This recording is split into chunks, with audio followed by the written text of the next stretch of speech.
خوش نصیب لوگ وہ جن کو نصیب ہو صحبت اللہ۔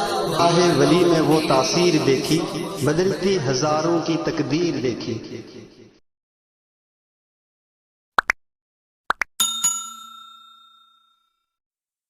بھئی جو حضرات دیوار سے ٹیک لگا کے بیٹھے ہیں، اگر کوئی تکلیف نہ ہو، کوئی پریشانی نہ ہو تو آگے آ جائیں، اس لیے کہ نبی کریم صلی اللہ تعالیٰ علیہ وسلم کی سیرت سننا ہے۔ ہمارے آقا نے تو ہمارے لیے بہت کچھ برداشت کیا، اور ہم ان کے لیے تھوڑی دیر بھی برداشت نہ کریں، یہ بالکل مناسب نہیں ہے۔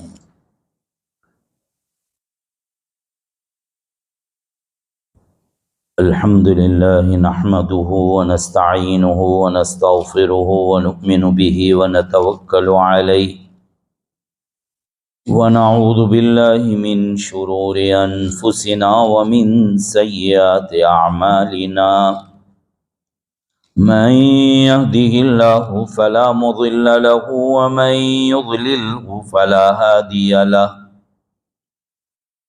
ونشهد أن لا إله إلا الله وحده لا شريك له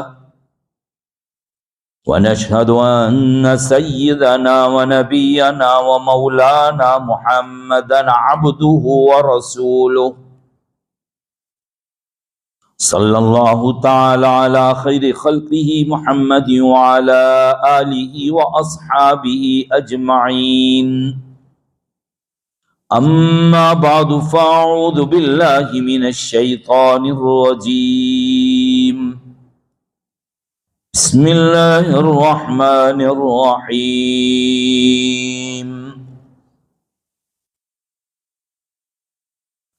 والضحى واللیل اذا سجى ما ودعك ربك وما قلى وَلَلْآخِرَةُ خَيْرٌ لَكَ مِنَ الْأُولَى وَلَسَوْفَ يُعْطِيكَ رَبُّكَ فَتَرْضَى أَلَمْ يَجِدْكَ يَتِيمًا فَآوَى وَوَجَدَكَ ضَالًّا فَهَدَى وَوَجَدَكَ عَائِلًا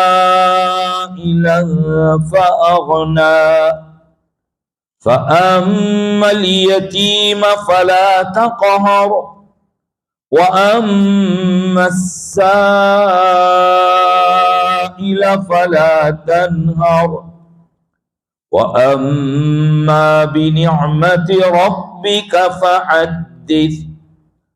صدق اللہ العظیم وصدق رسولہ النبی الأمی الکریم ونحن على ذلك لمن الشاہدین والشاکرین والحمد للہ رب العالمین۔ قابل احترام بزرگوں اور عزیز دوستو،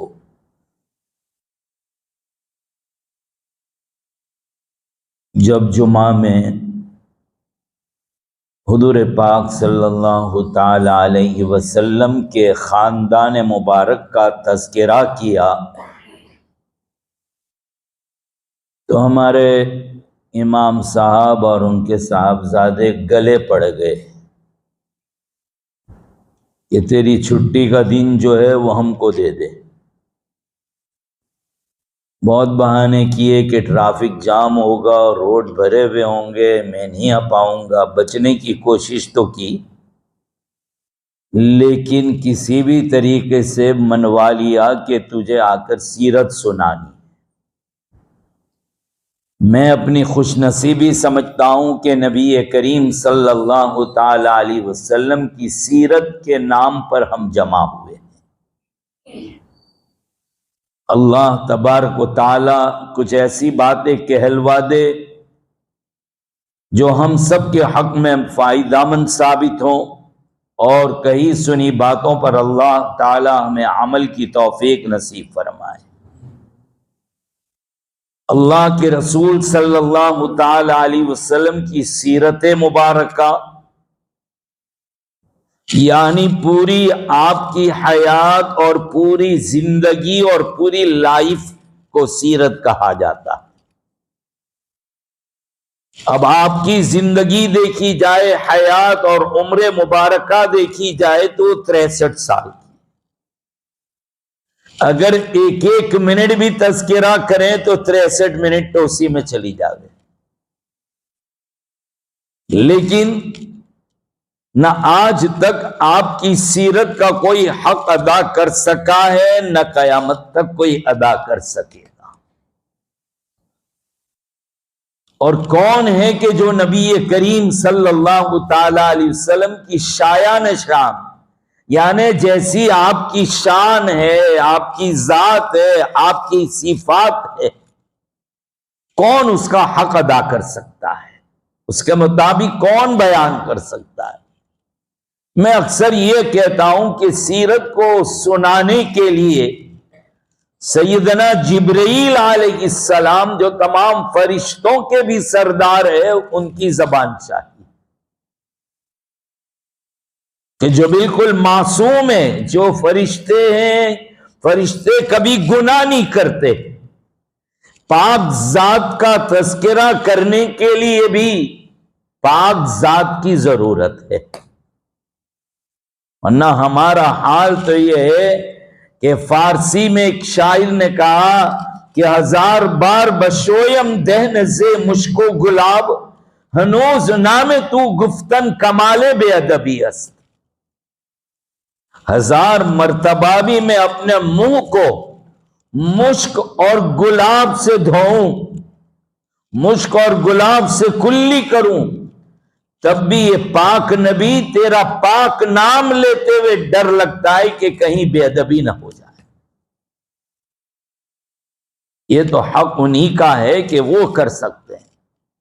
اور پھر سیرت سننا یہ بھی بڑے کمال کی بات ہے، بڑے جگر چاہیے اس کے لیے، بڑا دل چاہیے اس کے لیے۔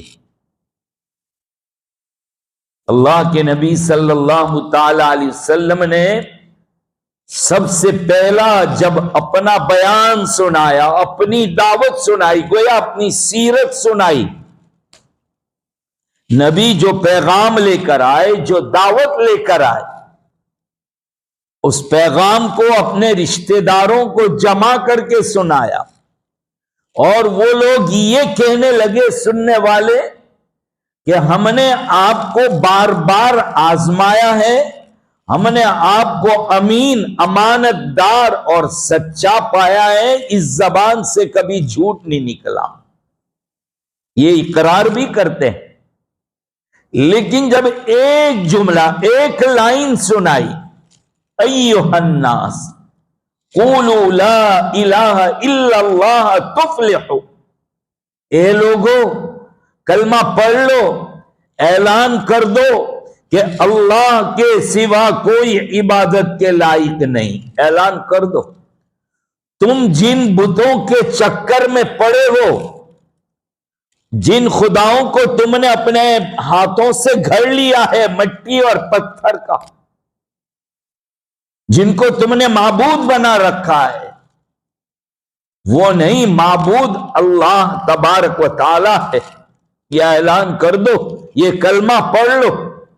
مکہ کے لوگوں کو اور اپنی فیملی کے لوگوں کو جمع کر کے یہ سب سے پہلا جملہ اور سب سے پہلی یہ دعوت سنائی، کامیاب ہو جاؤ گے، کامیابی کا اعلان بھی کیا۔ تو رشتہ داروں میں چچا بھی بیٹھا ہوا تھا، جس کو ابو لہب کہتے ہیں، حضور کا چچا ہوتا ہے ابو لہب۔ ابو لہب یہ اس کا اصلی نام نہیں ہے، اس کا اصلی نام تو ہے عبد العزا۔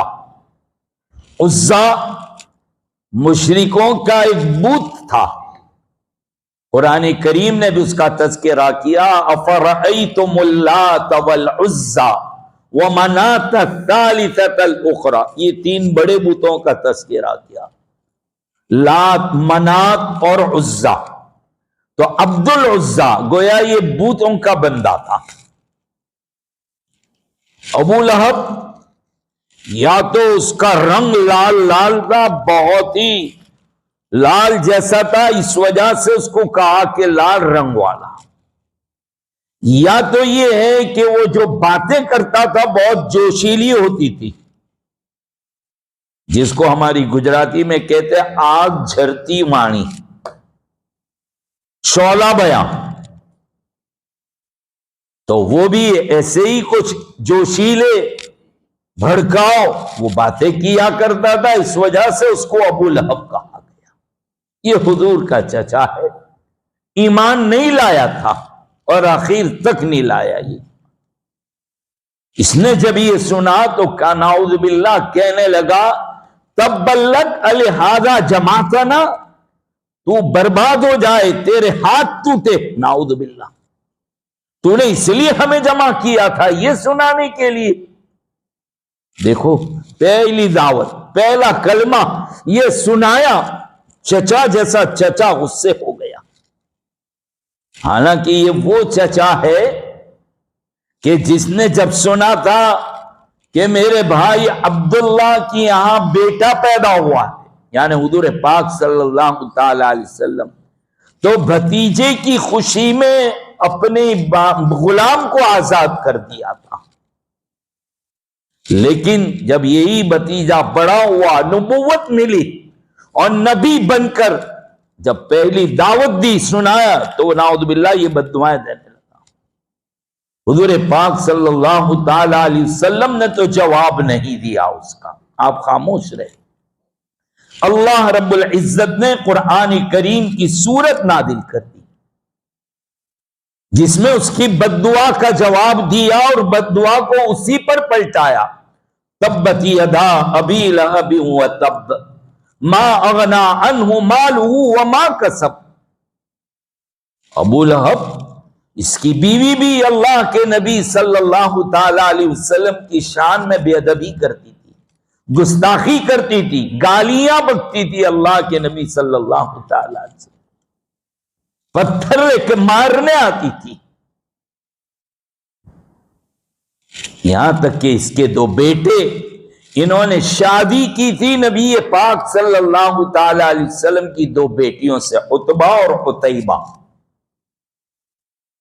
لیکن ان دونوں بیٹوں نے، ابو لہب کے دونوں بیٹوں نے اللہ کے نبی کی دونوں بیٹیوں کو طلاق دی۔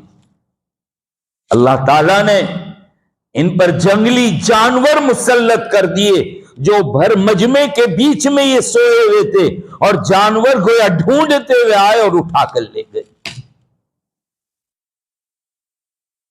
تو سیرت کا سن لینا کوئی آسان کام نہیں ہے، بڑے خوش نصیب ہے وہ کان کہ جس کو اللہ کے نبی صلی اللہ تعالی علیہ وسلم کی سیرت کے سننے کا موقع ملا۔ ہم اپنے اس خوش نصیبی کے اوپر جتنی بھی خوشیاں منائے کم ہے کہ ہمارے کوئی اعمال بھی ایسے نہ تھے کہ ہم کچھ سن سکتے۔ ہم نے تو نبی کریم صلی اللہ علیہ وسلم کی سنتوں کو چھوڑا ہے، بدنام کروایا ہے بلکہ، لیکن اس کے باوجود اللہ تعالیٰ نے ہمیں یہ موقع دیا ہے کہ ہم سیرت کو سنیں۔ اللہ کرے کہ اللہ مجھے بھی اور آپ تمام کو بھی اللہ عمل کی توفیق نصیب فرمائے۔ بڑا کٹھن کام ہے، بڑی عبادت ہے سیرت کا تذکرہ، لیکن سوچتے ہیں کہ سیرت شروع کرے تو کہاں سے کرے؟ آپ کی زندگی کا ایک ایک لمحہ، ایک ایک منٹ اس کو بیان کرنے کے لیے گھنٹوں چاہیے، کافی وقت چاہیے، اور آپ کے کلام اور آپ کے ارشاد اور آپ کی زبان سے باتیں جو نکلتی ہے اس کے متعلق کہا جاتا ہے کہ اللہ کے رسول صلی اللہ تعالی علیہ وسلم جوامع الکلم تھے۔ ایک مسلمان اتنا یاد رکھے کہ اللہ کے نبی صلی اللہ تعالی علیہ وسلم کون تھے؟ جوامع الکلم، یعنی آپ کی زبان پاک سے جو باتیں نکلتی تھی وہ یہ تھا کہ سمندر کو گویا آپ نے کوزے میں بھر دیا تھا۔ اس لیے مدارس کے اندر جو آپ کی حدیثیں پڑھائی جاتی ہے اس کی شرح اور اس کی گائیڈ جو لکھی گئی ہے، حیران رہ جائیں گے آپ کہ اللہ کے نبی صلی اللہ تعالی علیہ وسلم کی حدیث پاک پر جو کتابیں لکھی گئی اور اس کی شرح اور اس کی گائیڈ لکھی گئی، کئی والیوم اور کئی جلدوں کے اندر لکھی گئی، لیکن لکھنے والا لکھ کر آخر میں یہی لکھتا ہے کہ واللہ عالم بالصواب، کہ میں نے تو بیان کر دیا، ورنہ تو یہ ہے کہ اللہ رب العزت ہی اس سے درست بات کو جانتے ہیں۔ میں حق ادا نہیں کر سکتا نبی کریم صلی اللہ تعالی علیہ وسلم کے کلام اور آپ کی باتوں کو بیان کرنے کی، تو سیرت چھیڑے تو کہاں سے چھیڑے؟ آپ کی زندگی پاک کے دو حصے، ایک نبوت سے پہلے کا اور ایک نبوت کے بعد کا، یعنی پیدائش مبارکہ سے لے کر 40 سال کی عمر مبارکہ تک۔ 40 سال کی عمر میں نبوت ملی، 63 سال کی عمر بھی، وہاں تک پھر آپ نے دنیا سے پردہ فرمایا، وصال فرمایا، گویا یہ 23 سال اور ایک طرف 40 سال۔ نبوت سے پہلے وہ بھی بالکل زمانہ پاک، صاف، عالی، بلند و بالا، ایک پیدائش اور بچپن کی ایک بات کا اگر ذکر کرو تو عین عبادت ہے۔ کبھی آپ کو بچپن میں دیکھو، کبھی جوانی میں دیکھو، کبھی آپ کا ادھیڑ پنا دیکھو، کبھی آپ کا بڑھاپا دیکھو، کبھی آپ کی پیدائش کا ذکر ہے تو کبھی آپ کے زندگی کے آخری وقت کا تذکرہ۔ اور اگر آپ کی سیرت ہی کو بیان کرنا ہے تو پہلے تمام نبیوں کا تذکرہ، تمام نبیوں کا، اور سیرت نام ہے آپ کے بعد آپ کے صحابہ کے تذکرہ کا بھی۔ اسی لیے کہنے والے نے کیا خوب کہا کہ تمام نبیوں کو جوڑو تو محمد نظر آتے ہیں، اور محمد کو کھولو تو صحابہ نظر آتے ہیں۔ کیا بات، کیا یعنی ایک عاشق سمجھ سکتا ہے کہ 1,24,000 انبیاء علیہم السلام، وہ سب کو جو نبوت ملی وہ صدقہ ہے نبی پاک صلی اللہ تعالی علیہ وسلم۔ اسی لیے کہتے ہیں حسن یوسف دم عیسیٰ، ید بیضا داری، آنچے خوبا ہما دارند تو تنہا داری۔ حضرت یوسف علیہ السلام کا حسن، خوبصورتی، سب سے خوبصورت پیغمبر اور نبی حضرت یوسف علیہ السلام، اور حضرت عیسیٰ علیہ السلام کے معجزات، اللہ تعالیٰ نے جن کو بغیر باپ کے پیدا کیا۔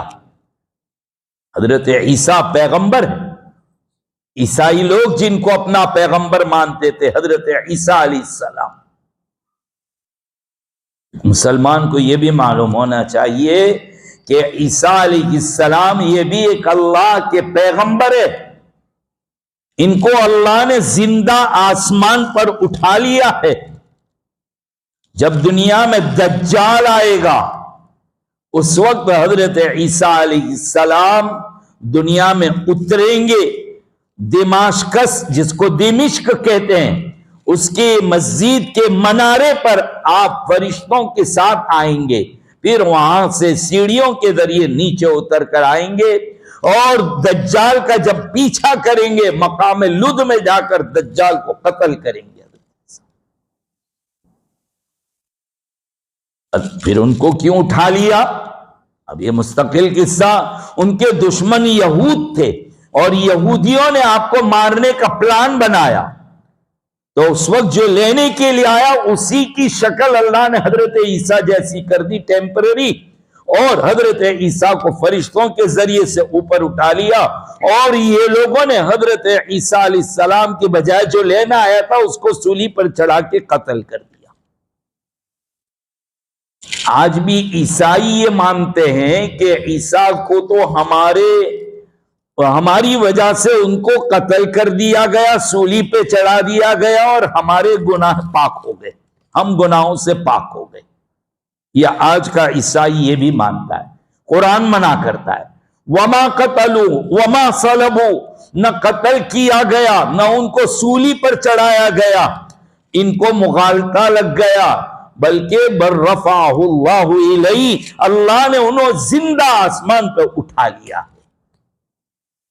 اسکول پڑھنے والے بچوں نے پڑھا ہوگا یسوع کرسٹ کے نام سے ایک لیسن اور ایک پاٹ، پہلے تو آتا تھا، ہم نے جو گجراتی ودیاپیٹ واچن ماڑا پڑھی تھی اس کے اندر یہ آیا تھا، وہ پھانسی کا تختہ تیار کرتے ہیں اور اس پر ایک ایسا ہاتھ لگا کر ایسی تصویر کے ساتھ بتلایا جاتا اور کہتے ہیں یہ عیسیٰ نہیں، غلط ہے۔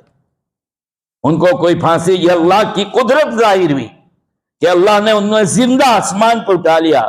وہ ابھی دنیا میں آنا باقی ہے، لیکن اب جب آئیں گے ان کی نبوت ان کے پاس ضرور ہوگی، لیکن اب نبی ہونے کی حیثیت سے نہیں آئیں گے، اب امتی ہونے کی حیثیت سے۔ نبی کریم صلی اللہ تعالی علیہ وسلم کی شریعت کو آپ دنیا میں چلائیں گے، اس لیے کہ آقا خاتم النبیین ہے۔ عیسیٰ علیہ السلام اتریں گے ضرور، لیکن میرے آقا کی ختم نبوت کے اوپر کوئی اثر نہیں آئے گا۔ خاتم النبیین تو اللہ کے نبی ہی رہیں گے، کیونکہ عیسیٰ علیہ السلام جو آئیں گے وہ اپنی نبوت کی تعلیم نہیں چلائیں گے، بلکہ حضور پاک صلی اللہ تعالی علیہ وسلم کی شریعت کو چلائیں گے۔ کتنے عیسائی اس وقت دنیا میں مسلمان ہو جائیں گے، کلمہ پڑھ لیں۔ ایک مرتبہ ہمارے بزرگوں سے، کسی ایک بزرگ سے، غالباً شاہ عطا اللہ بخاری رحمت اللہ علیہ سے، کسی نے ایک عجیب سوال کیا، ایک عیسائی نے، کہ بتاؤ ایک آدمی سویا ہوا ہے اور ایک بیٹھا ہوا ہے، تیسرا آدمی آیا جو راستہ بھٹک گیا ہے، تو راستہ کس سے معلوم کرے گا؟ بہت چالاک مکار تھا، اس کے سوال کرنے کا مطلب کیا تھا کہ تمہارے کہنے کے مطابق تو تمہارے نبی نے پردہ فرما لیا ہے، گویا وہ سوئے ہوئے، اور تم ہی کہتے ہو کہ عیسیٰ زندہ ہے، تو وہ کہہ رہا وہ بیٹھا ہوا ہے۔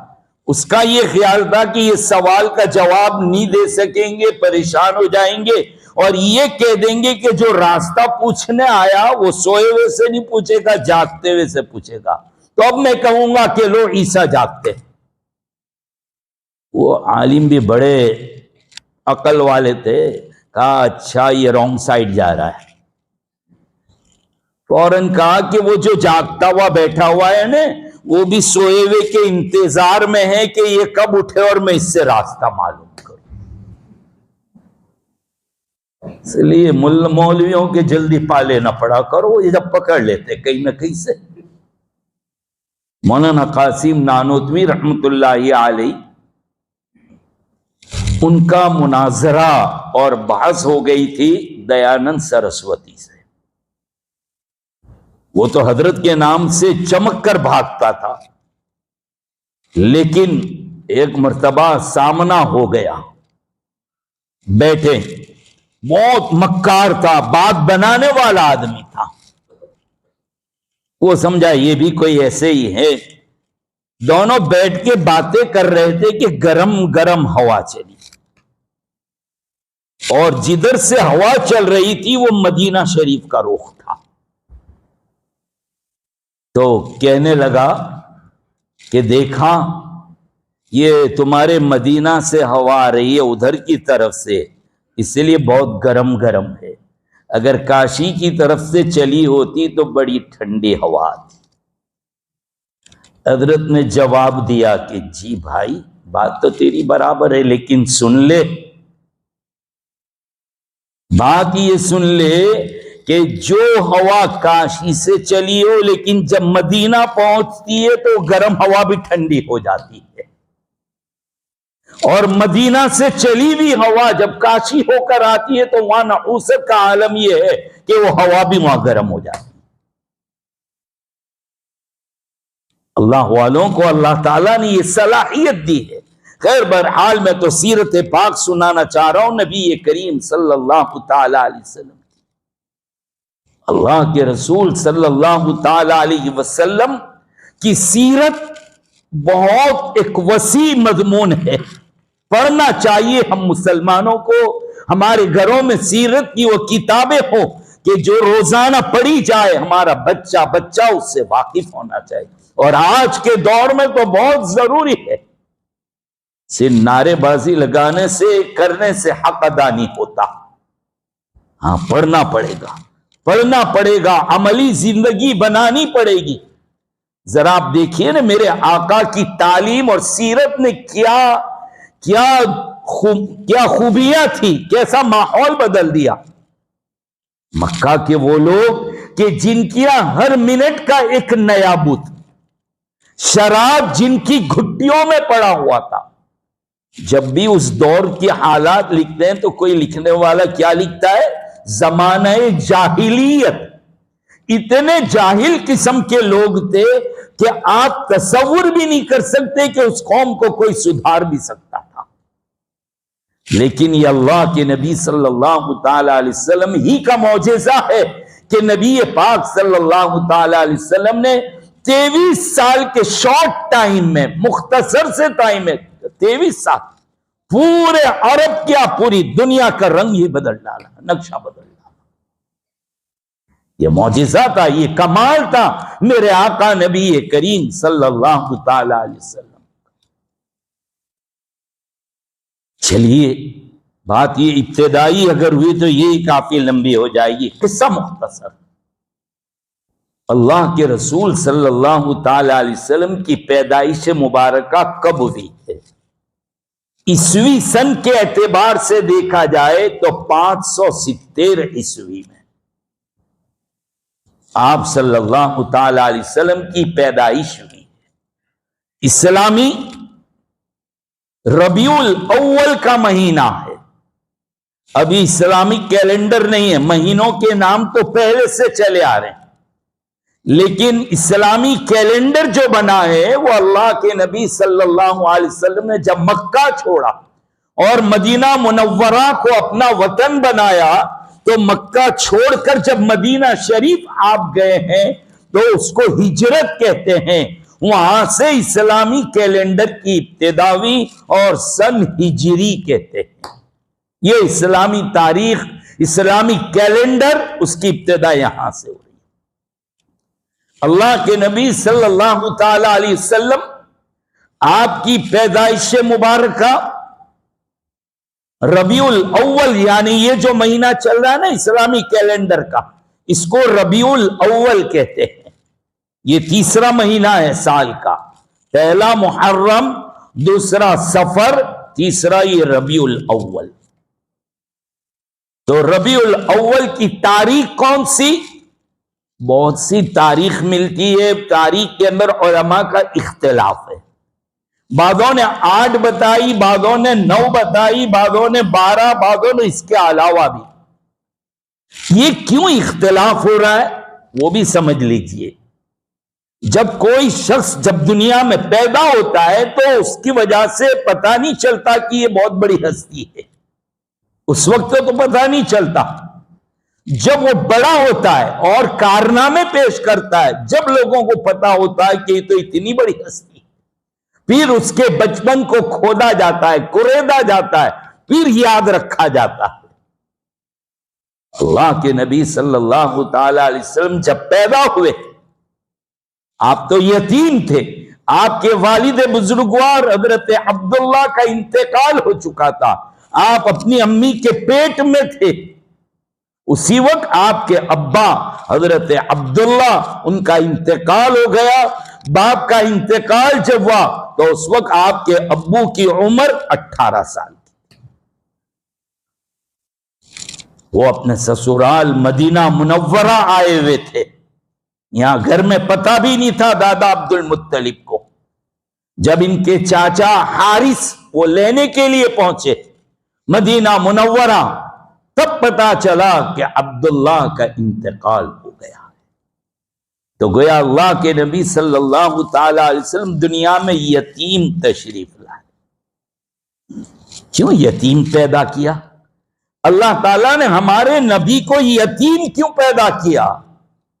اس میں بھی اللہ کی بہت حکمتیں ہیں۔ بغیر باپ کے جب آئے دنیا میں تو باپ نہیں ہے آپ کا، کیوں اللہ تعالیٰ نے یتیم کیوں پیدا کیا؟ دیکھیے ایک بات تو یہ ہے کہ اللہ کے رسول صلی اللہ تعالی علیہ وسلم نے جتنی تعلیم دی دنیا والوں کو، سب پر آپ کا عمل ہے۔ کوئی ایک بات ایسی نہیں، ہماری طرح نہیں کہ ہم نے جتنی باتیں کی سب ہم نے عمل کیا، نہیں، یہ نہیں ہوتا۔ لیکن سرکار دو عالم صلی اللہ تعالی علیہ وسلم کا یہ کمال ہے کہ جتنی باتیں آپ نے بیان فرمائی زبان سے، سب پر عمل کر کے دکھایا۔ آپ یتیموں کے حالات بیان کرنے والے تھے، یتیموں کی فضیلت بیان کرنے والے تھے، یتیموں کے حقوق بیان کرنے والے تھے۔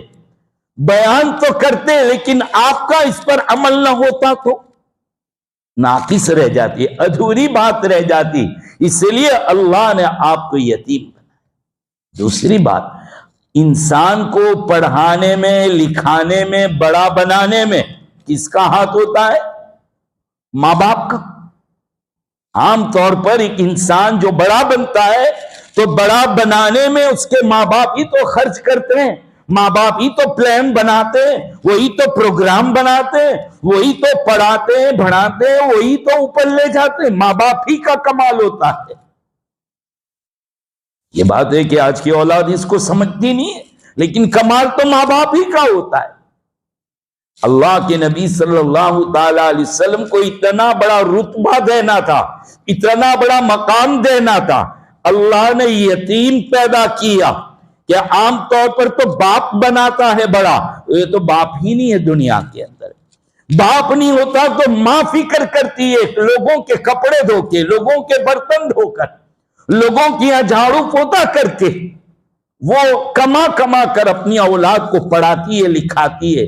لیکن یہاں تو جب 6 سال کی عمر مبارکہ ہوئی کہ امی بھی دنیا سے رخصت ہوئی۔ آپ جس کی پرورش میں تھے، جو آپ کو پال رہے تھے، وہ آپ کے چچا ابو طالب تھے۔ ابو طالب جب آپ کی عمر مبارکہ اس قریب پہنچتی ہے کہ وہ چچا جو ہے ان کا بھی، وہ چچا جو ہے وہ تو بہت غریب تھے۔ چچا کے 2 بیٹے، حضرت علی اور حضرت جعفر، یہ 2 بیٹے۔ حضرت علی جب بڑے ہوئے تو خود وہ تو اللہ کے نبی کے گھر میں پل رہے تھے۔ گویا ابو طالب تو بہت غریب، وہ کیا لکھاتے پڑھاتے؟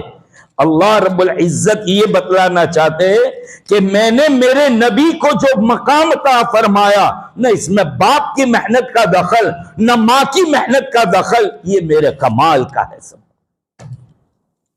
ورنہ کہہ دیتے کہ یہ قرآن کیا ہے، ان کے باپ نے سکھایا ہوگا، ان کی امی نے سکھایا ہوگا۔ لیکن اب تو کہنے والوں کے منہ پر تالا لگ گیا کہ وہ عرب قوم کہ جن میں پڑھنے پڑھانے کا رواج ہی نہیں تھا اس زمانے میں، عرب قوم میں پڑھنے پڑھانے کا رواج نہیں تھا۔ اس زمانے میں پیدا ہونے والا ایک شخص جس کو سب جانتے کہ یتیم پیدا ہوا، نہ باپ ہے نہ ماں ہے، اور چچا ہے تو بہت غریب، پڑھانے لکھانے کے کوئی اسباب بھی نہیں، اور عرب کا صحرا یعنی ریتیلا علاقہ، وہاں پیدائش ہوئی، اور 40 سال کی عمر تک لوگوں نے دیکھا کہ کوئی استاد کے پاس پڑھنے نہیں بیٹھے۔ یہ بھی اللہ کی حکمت تھی۔ 40 سال کے بعد زبان مبارکہ سے، زبان اقدس سے وہ کلام نکلا اور دنیا والوں کو چیلنج کیا، ان کنتم فی ریب مما نزلنا علی عبدنا فأتوا بسورۃ من مثلہ۔ اے لوگو، جو میرے اللہ نے مجھ پر نازل کیا ہے، اللہ کہتے ہیں ہم نے جو نازل کیا ہمارے نبی پر، ہمارے بندے پر، اگر تم کو اس میں شک ہے تم ماننے کے لیے تیار نہیں ہے کہ یہ کوئی اللہ کا کلام ہے، یہ تو انسانی کلام ہے، تم یوں کہتے ہو، تو پھر لے آؤ اس کے جیسا، تم بھی اس کے جیسی ایک صورت بنا لاؤ۔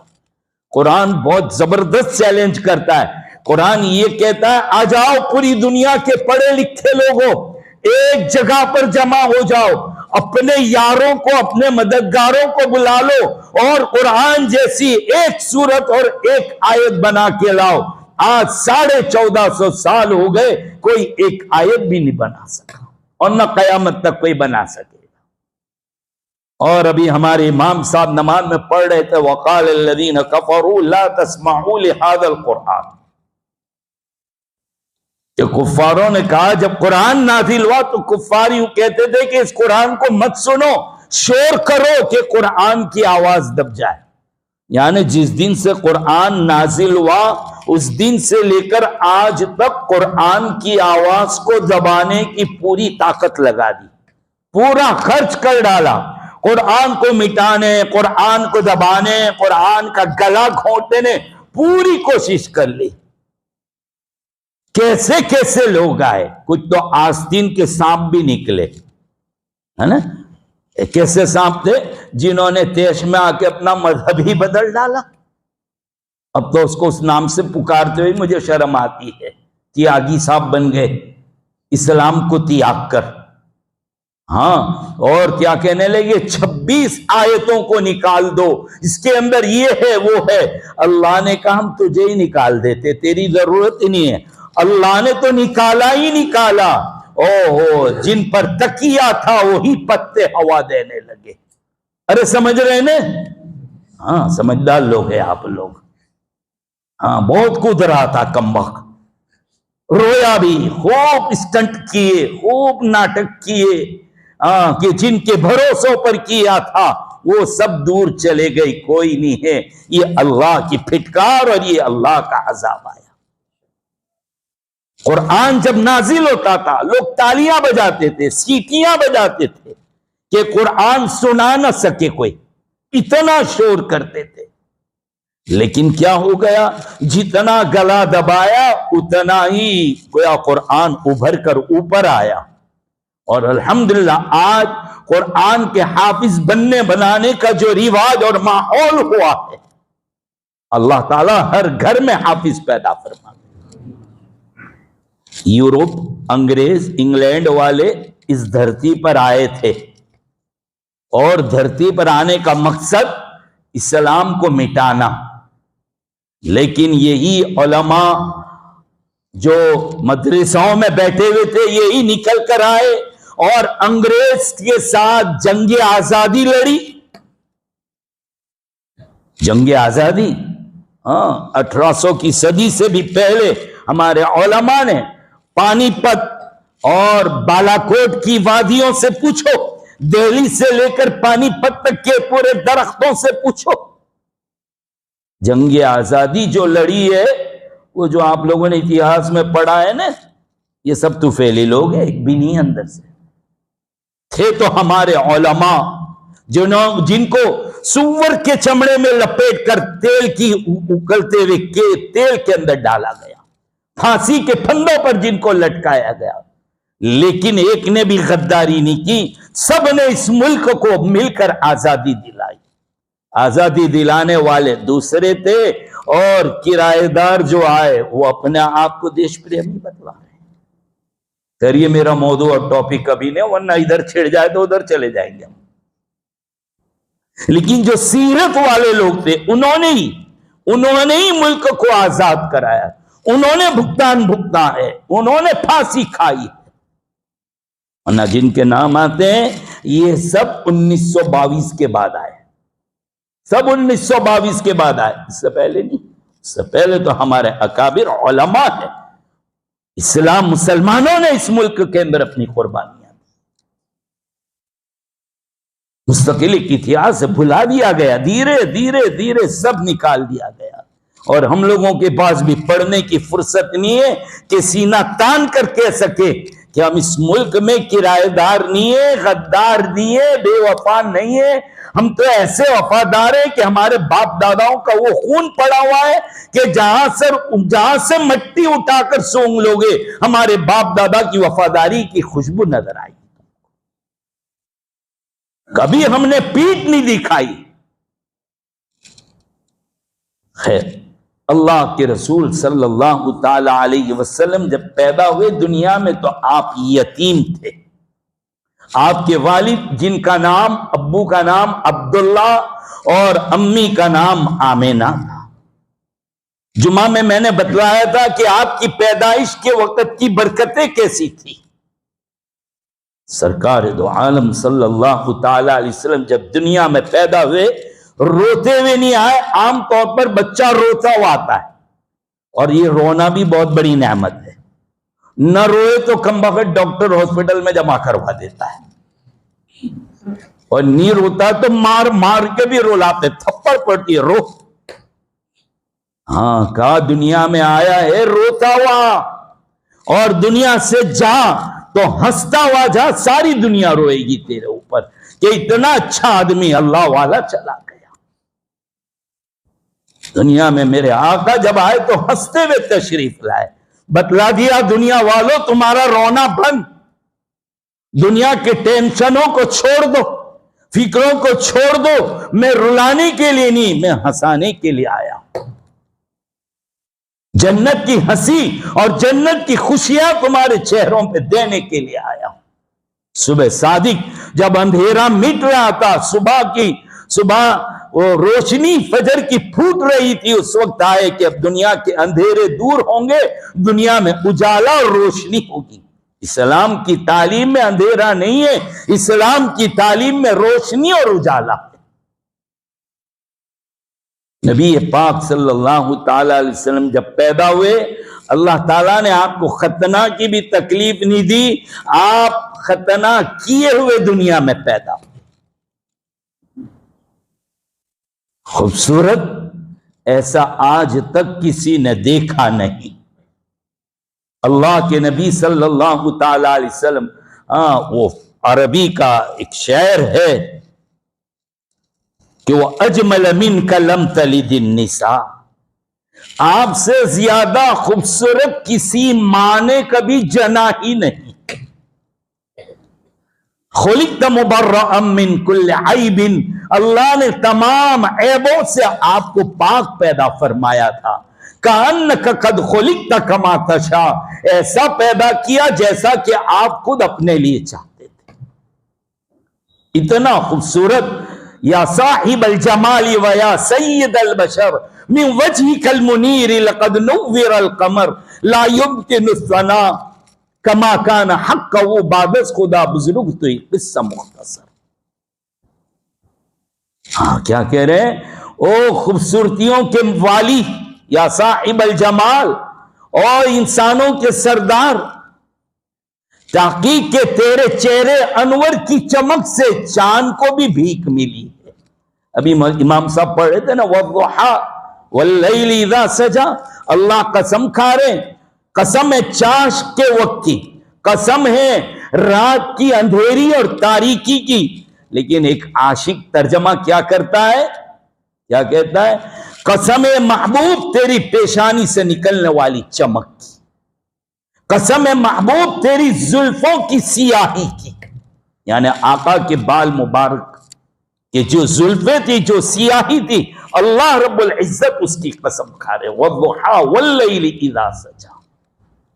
اللہ رب العزت کو اپنے نبی کی بڑی فکر ہے اللہ تعالیٰ کو، اس لیے محبت بھی بہت ہے. اللہ تعالیٰ ہر ادا کی قسم کھا رہے. میرے نبی کی جو ادائیں ہیں قرآن نے اس کی قسم کھائی. یہ جو آیت ہے امام صاحب پر، وہ پریشانی یہ ہوں کہ آیت کی تفسیر سناتا چلوں یا سیرت کے ٹاپک کو آگے چلاتا چلوں، دونوں کو ایک ساتھ جمع کر لوں. ما ودعک ربک وما قلی. کیا ہے؟ نہ تو تیرے رب نے تجھ کو چھوڑا ہے، نہ تو تجھ سے بیزار ہوا ہے.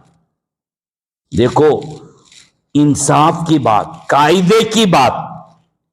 جو جتنا قریب ہوتا ہے نا اس کی پکڑ بھی اتنی ہوتی ہے.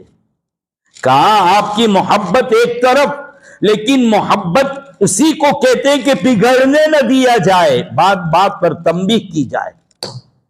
یہاں بھی کچھ تنبیہ مقصود تھی، اس لیے چند دنوں وحی روک دی، وحی نہیں آئی.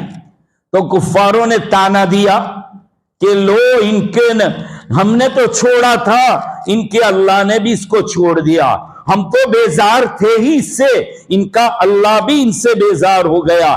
آیت نازل فرمائی ما ودعک ربک، نہیں چھوڑا ہے تجھ کو تیرے رب نے، وما قلا، اور نہ تو رب تیرا تجھ سے بیزار ہوا ہے.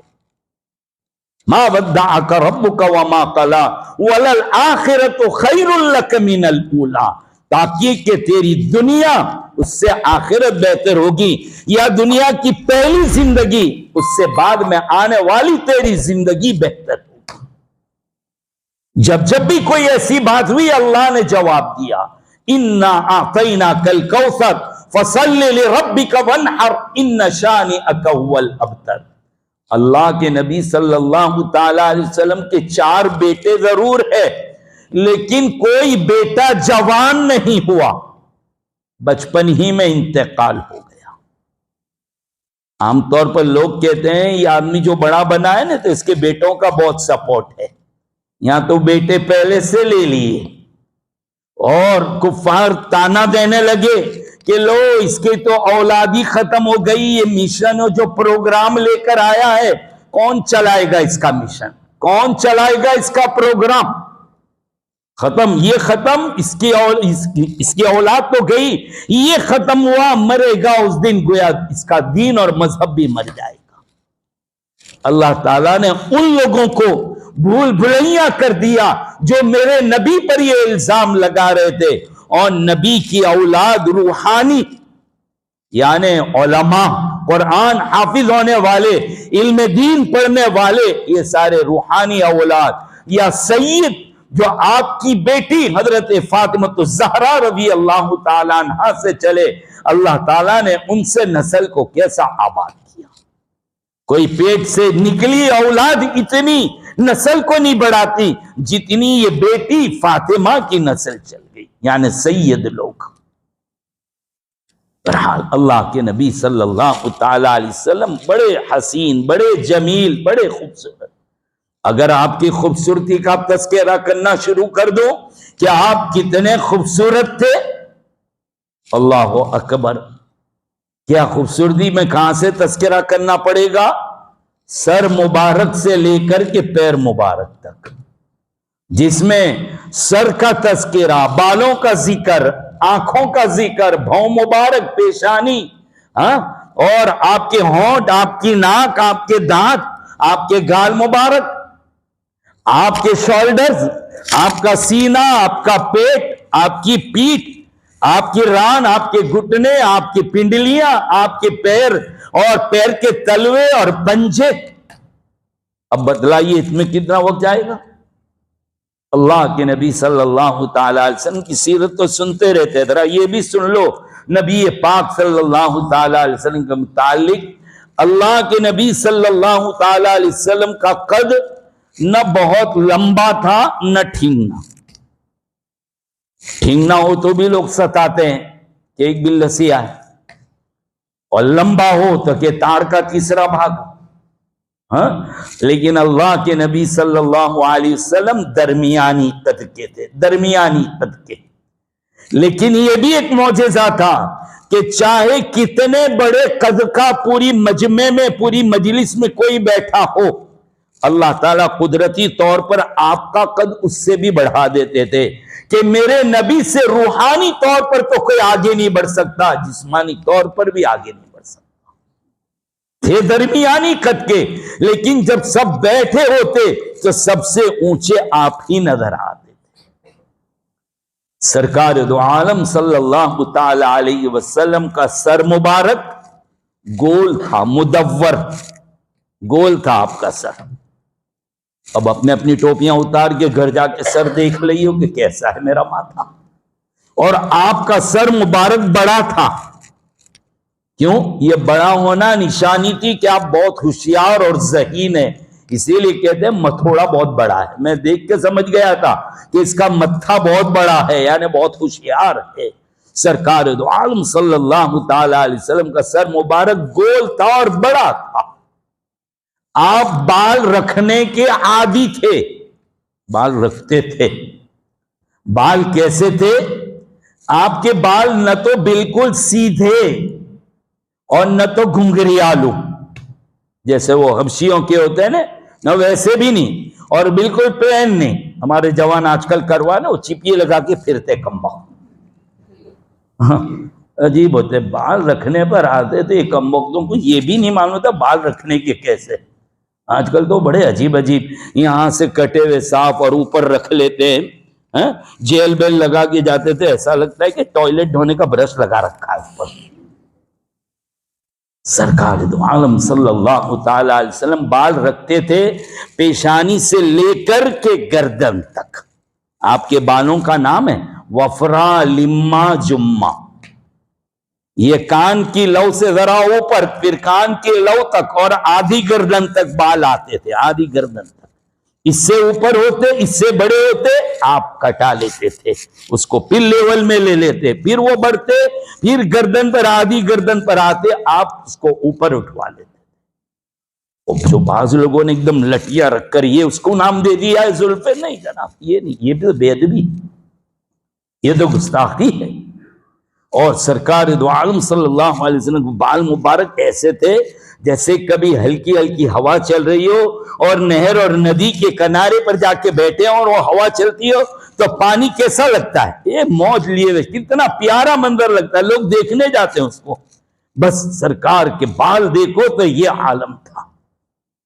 بالوں میں تیل ڈالنے کے عادی تھے، شیمپو نہیں تیل. ہاں ہم لوگ کیا ڈالتے ہیں؟ جیل اور شیمپو، پتہ نہیں کیا عجیب عجیب.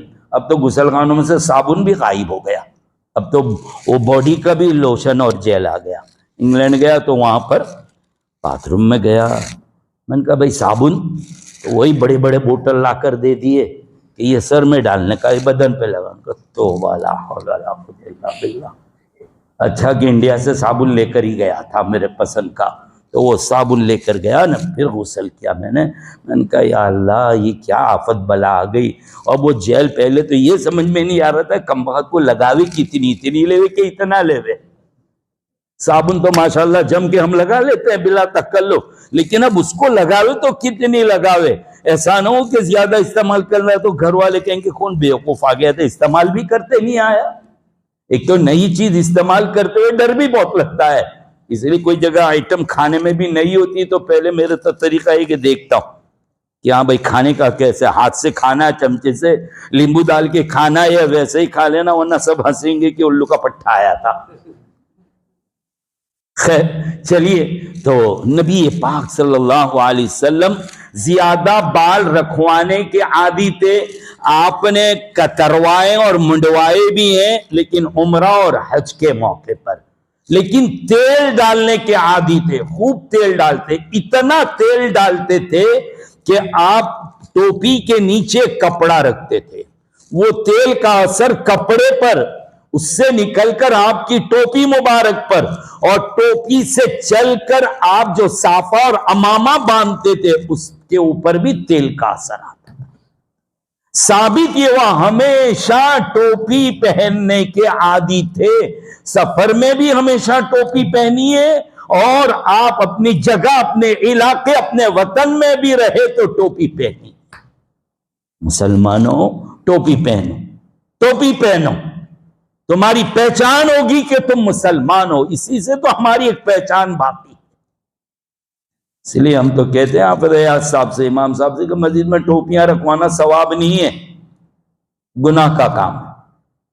آپ کہیں گے یہ اتنا اچھا عمل ہے کہ جو لوگ پہن کر نہیں آتے آپ ان کی مدد کر رہے ہیں. نہیں، اللہ کے نبی کی سنت ہے، ہمیشہ پہنی ہے. آپ رکھ کر لوگوں کو تعلیم دے رہے ہو کہ کچھ نہیں، بار مت پہنو، ہم ہے نا، ہم نے رکھی تو بگاڑ رہے تم. اس لیے اس کو ہٹا لینا چاہیے، اور لوگوں کو بھی سمجھاؤ کہ دیکھو ثواب کے کام عالموں سے پوچھو کہ کیا یہ کام ثواب کا ہے.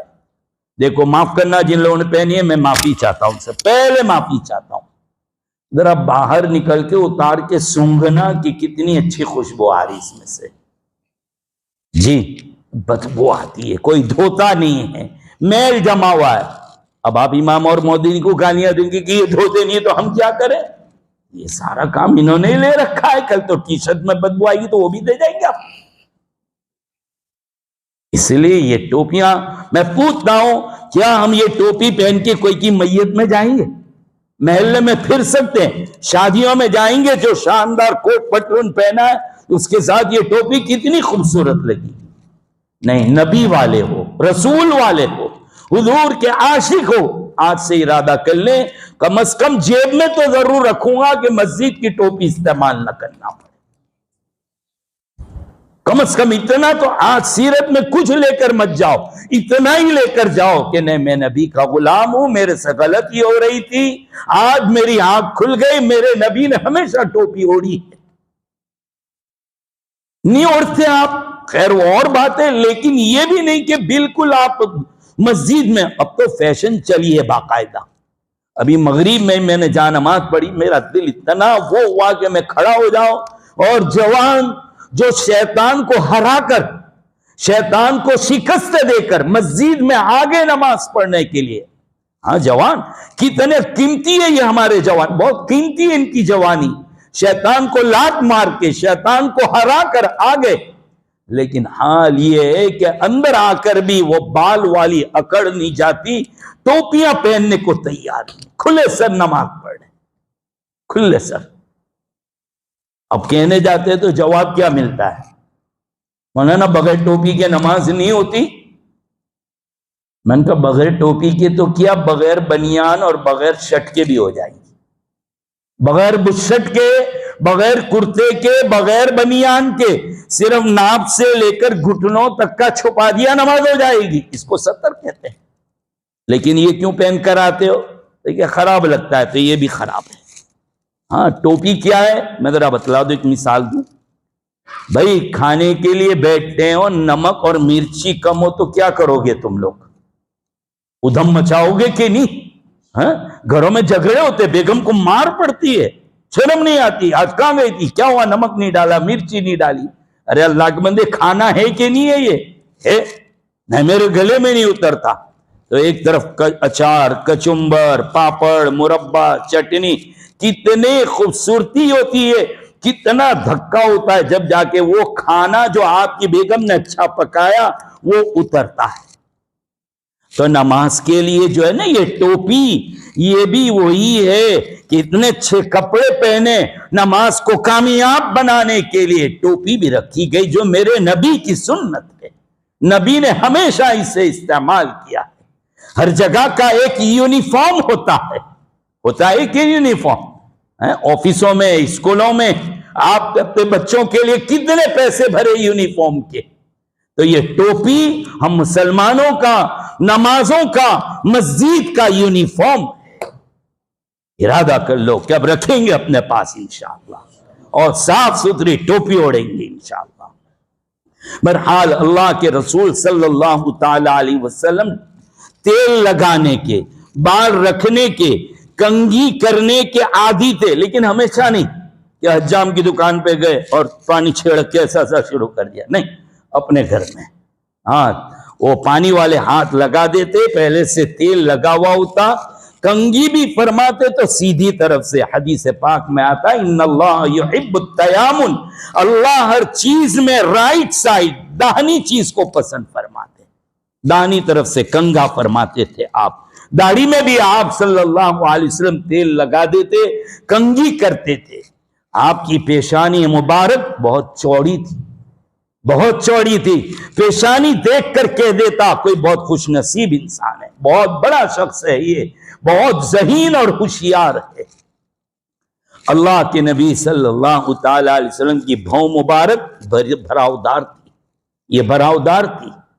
اور آپ کی آنکھ مبارک اندر کا حصہ یہ سفید زیادہ ہی، لیکن آنکھ کی جو کی ہوتی ہے، گول جو حصہ ہے، بہت کالا ہوتا تھا. اور لال لال ڈورے یعنی لال لال لائن اندر آنکھوں میں پڑی ہوئی ہو جو بہت خوبصورت لگا کرتی تھی۔ یہ سرکار کی آنکھیں بڑی معلوم ہوتی تھی، سرمگی آنکھیں تھی، ایسا لگتا تھا کہ آپ ہمیشہ سرما لگائے، حالانکہ سرما نہیں لگایا ہوتا پھر بھی آنکھیں سرمے والی معلوم ہوتی، سرمگی آنکھیں بڑی خوبصورت۔ بلکہ بعض علماء نے لکھا ہے کہ آپ صلی اللہ علیہ وسلم جتنا تیز سامنے دیکھتے تھے اتنا ہی تیز آپ کو پیچھے کا بھی نظر آتا۔ بعض علماء نے یہ لکھا ہے کہ دو چھوٹی آنکھ آپ کے پیچھے کی طرف تھی، بعضوں نے کہا نہیں یہ معجزہ ہے نبی پاک صلی اللہ علیہ وسلم کا کہ آگے کی آنکھوں سے ہی اللہ پیچھے کا بھی دکھلا دیتے۔ سرکار دو عالم صلی اللہ تعالی علیہ وسلم گردن مبارک دھراؤدار، اللہ کے رسول صلی اللہ تعالی علیہ وسلم کے گال مبارک گوشت سے بھرپور تھے، ناک پتلی لمبی اٹھی ہوئی، پتلی لمبی اور اٹھی ہوئی بہت خوبصورت، اور ہونٹ مبارک کا کیا کہیے، کسی کی خوبصورت ہونٹ کا ذکر کرتے تو ایسا کہتے کہ گلاب کی پکھڑیاں رکھ دی۔ اللہ اکبر، سرکار دو عالم صلی اللہ تعالی علیہ وسلم چہرہ مبارک چمکدار، لوگ تشبیہ کیا دیتے ہیں کہ کس کے جیسا، تو لوگ کہتے ہیں چاند جیسا مکڑا، بہت بڑی بے ادبی، چاند کو تو روشنی کی بھیک ملی ہے میرے آقا کے چہرے کی چمک سے، اور یہ کہیں کہ چاند جیسا، اسی لیے ایک شاعر کہتا ہے چاند سے تشبیہ دینا بھی تو کوئی انصاف کی بات ہے، چاند میں تو ہے چھائیاں، میرے حضرت کا چہرہ صاف ہے، چاند میں تو کھڈے نظر آتے، چندریان میں ہاں وہ اتنا بڑا کمال، خیر کمال ہے پہنچ گئے ہم انکار نہیں کرتے، لیکن وہ آسمان نبوت کا جو چاند ہے اس کو اگر کوئی پالے، اس کو حاصل کر لے، اس کی سیرت کو کوئی حاصل کر لے، یہ بڑا کمال ہے، کمال وہ ہے، یہ سے بڑا کمال یہ سرکار دو عالم صلی اللہ تعالی علیہ وسلم کے گال مبارک بھراؤدار، داڑھی گھنی تھی آپ کی، گھنی چاروں طرف سے پھیلی ہوئی، اور گھنی داڑھی تھی نبی پاک صلی اللہ علیہ وسلم، کنگا کرنے کے اس میں عادی تھے اللہ کے رسول صلی اللہ تعالی علیہ وسلم، آپ کے شولڈرز پورے بھراؤدار، پورے بھرے ہوئے، جب آپ چلتے تھے تو سینے مبارک باہر نکلا ہوا ہوتا اور آنکھیں جھکی ہوئی ہوتی، ایسا ایسا کر کے نہیں، نیچے ایسا لگتا تھا کہ آپ ڈھلان پہ سے اتر رہے، اترتے وقت ڈھلان پہ سے اترتے، یعنی ڈھلان پہ سے جب اتریں گے اوپر سے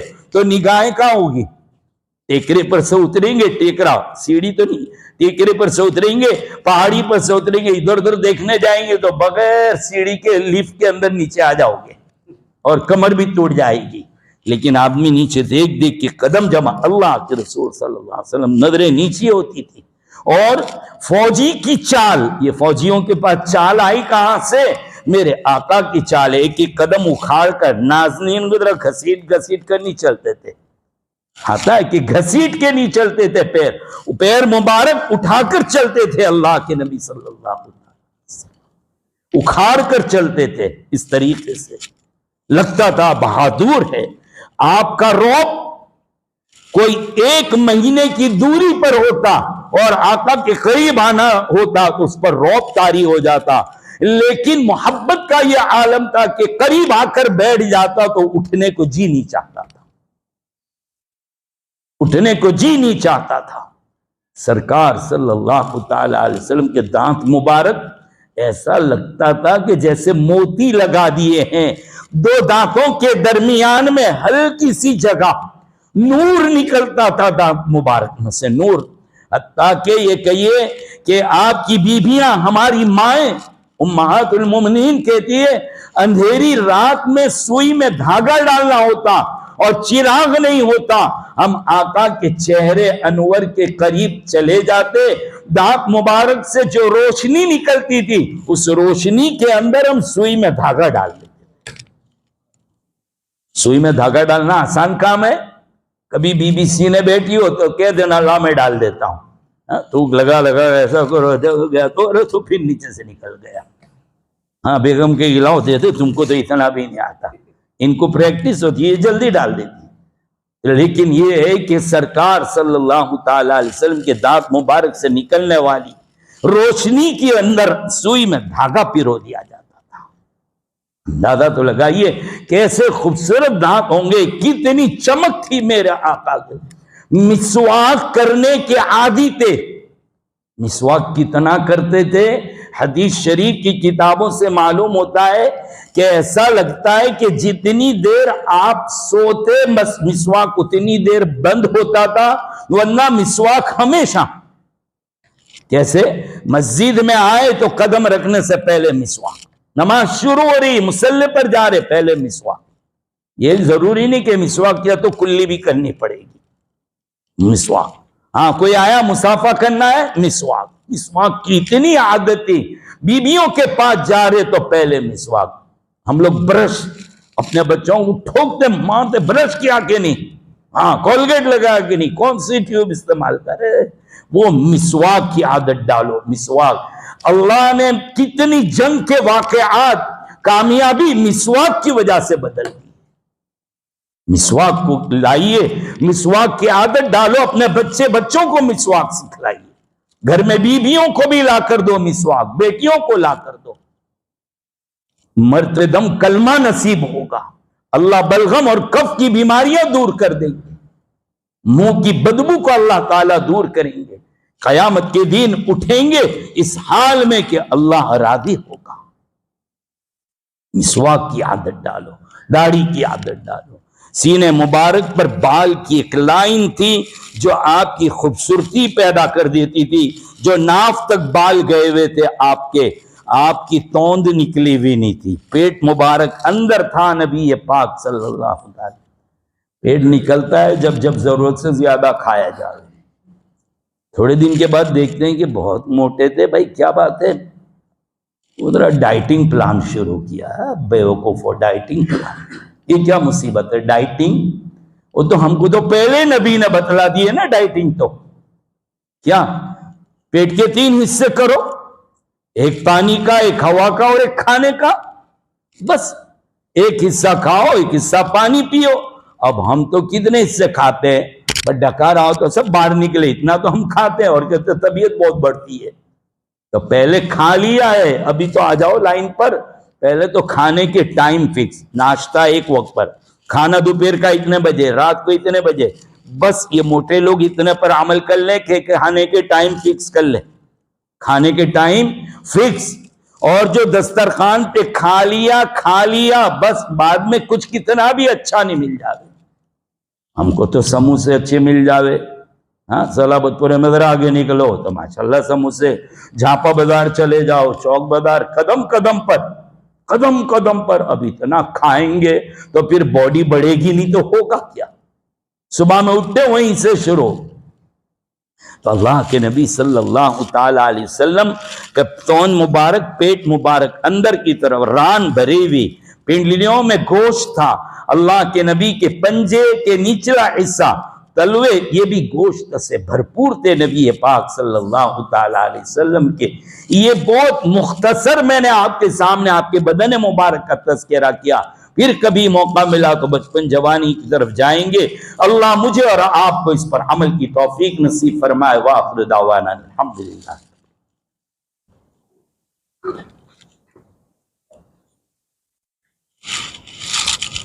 بسم اللہ الرحمن الرحیم۔ الحمد للہ رب العالمین والصلاة والسلام علی سید الانبیاء و اشرف المرسلین محمد وعلی آلہ واصحابہ اجمعین۔ اے اللہ گناہوں کو معاف فرما، خطاؤں سے درگزر فرما، گناہوں کو نیکیوں سے مبدل فرما۔ اللہ آپ راضی ہو جائیے، اے اللہ اپنی ذات سے ہمیں بھی راضی فرما لیجئے، اپنے عذاب اور اپنی پکڑ کی ہر شکل سے ہماری حفاظت فرما۔ اے اللہ ایمان پر ثابت قدمی نصیب فرما، تیری محبت اور تیرا تعلق اور تیری معرفت نصیب فرما۔ اے اللہ اپنے حبیب صلی اللہ تعالی علیہ وسلم کے ہمیں سچے عاشق بنا، نبی پاک صلی اللہ تعالی علیہ وسلم کا سچا عشق نصیب فرما، ہمیں آپ کی سنتوں اور تعلیم پر عمل کرنے والا بنا۔ اے اللہ پر راضی ہو جائیے۔ اے اللہ قرآن کریم کی تلاوت کرنے والا بنا، قرآن والی زندگی نصیب فرما، ہمارے بچوں کو حافظ قرآن بنا، عالم دین بنا، علوم قرآن اور علوم نبوت سے مالا مال فرما۔ اے اللہ یہ مجمع جتنا یہاں بیٹھا ہے سب کو قبول فرما۔ اے اللہ جو آمین کہہ رہے ہیں سب کی پریشانیوں کو دور فرما۔ اے اللہ ان کی بیماریوں کو دور فرما۔ یہ جس بیمار کے لیے اللہ تجھ سے درخواست کر دے اس بیماروں کو بھی پوری شفا عطا فرما۔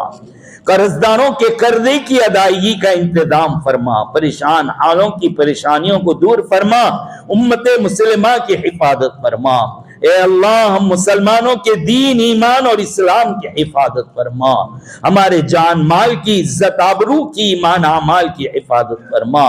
ہماری دعاؤں کو اپنے فضل و کرم سے اپنے حبیب پاک صلی اللہ تعالی علیہ وسلم کے صدقے تو فعل قبول فرما۔ جزا اللہ عنا نبینا محمد ما هو اہلہ، سبحان ربک رب العزت عما یصفون وسلام علی المرسلین الحمد للہ رب العالمین۔ صلی اللہ علیہ وسلم، صلی اللہ